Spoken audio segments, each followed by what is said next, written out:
Assalamualaikum warahmatullahi wabarakatuh. Bismillahirrahmanirrahim.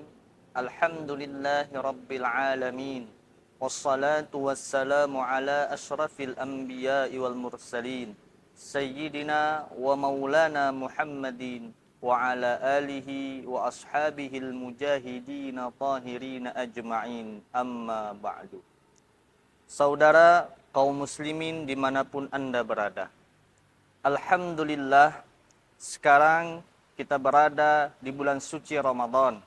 Semoga Ramadan tahun ini menjadikan kita umat Islam yang berbahagia dalam meningkatkan ketakwaan kita kepada Allah Subhanahu wa Ta'ala. Saudara kaum muslimin yang dimuliakan Allah Subhanahu wa Ta'ala, ada 3 keistimewaan yang diberikan oleh Allah Subhanahu wa Ta'ala kepada orang-orang yang berilmu.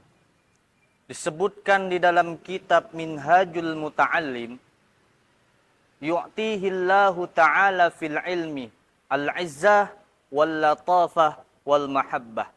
Allah Subhanahu wa Ta'ala memberikan 3 keistimewaan kepada ahli ilmu. Yang pertama ialah al-izzah. Ma makna izzah? Makna izzah ialah kemuliaan. Otomatis orang yang berilmu akan mendapatkan kemuliaan dari Allah Subhanahu wa Ta'ala dan mendapatkan kemuliaan daripada orang-orang yang ada di sekitarnya. Contoh, ada orang miskin, tidak punya apa-apa, tetapi dia berilmu, terhormat.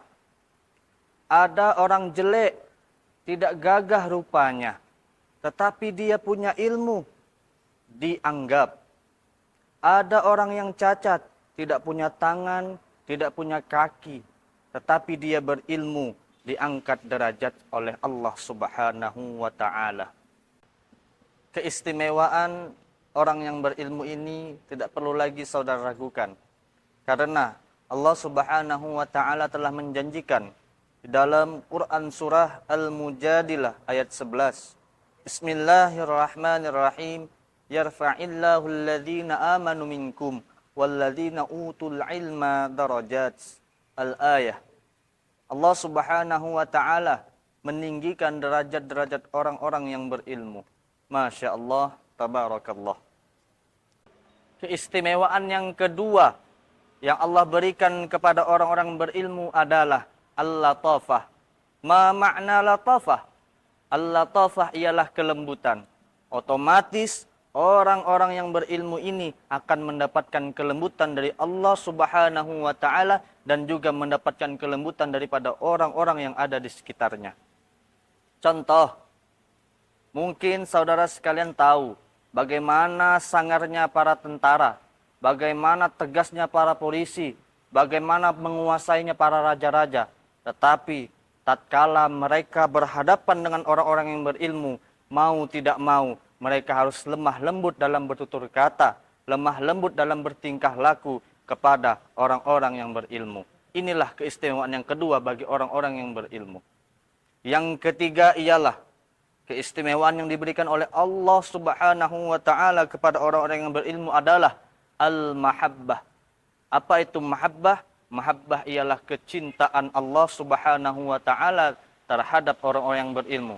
Otomatis kita yang berilmu akan mendapatkan kecintaan dari Allah Subhanahu wa Ta'ala dan juga kecintaan daripada semua makhluk Allah Subhanahu wa Ta'ala. Contohnya, ada orang yang miskin, tidak punya apa-apa, rumah tidak megah, kendaraan tidak mewah, rupa juga tidak gagah dan juga tidak indah.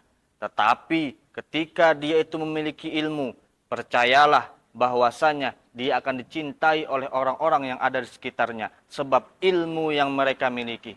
Oleh sebab itu saudaraku sekalian, kami mengajak kepada saudara sekalian untuk senantiasa menggali ilmu pengetahuan sesuai dengan anjuran Rasulullah SAW dalam hadis beliau yang diriwayatkan oleh Imam Al-Baihaqi, kun aliman au muta'alliman au mustami'an au muhibban wala takun khamisan fatuhlik. Rawahu Al-Baihaqi. Jadilah kamu orang yang berilmu.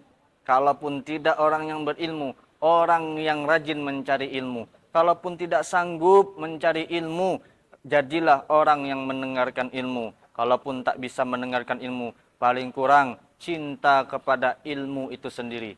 Asal jangan menjadi golongan yang kelima. Maksudnya apa yang kelima? Tidak cinta, tidak mendengarkan, tidak belajar, dan tidak juga mau mengajar. Maka kata Rasulullah, fatuhlik, maka celakalah olehmu.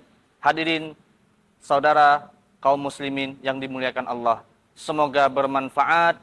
Saya mengucapkan selamat menunaikan ibadah puasa tahun 1445 Hijriah. Akhirul kalam. Assalamualaikum warahmatullahi wabarakatuh.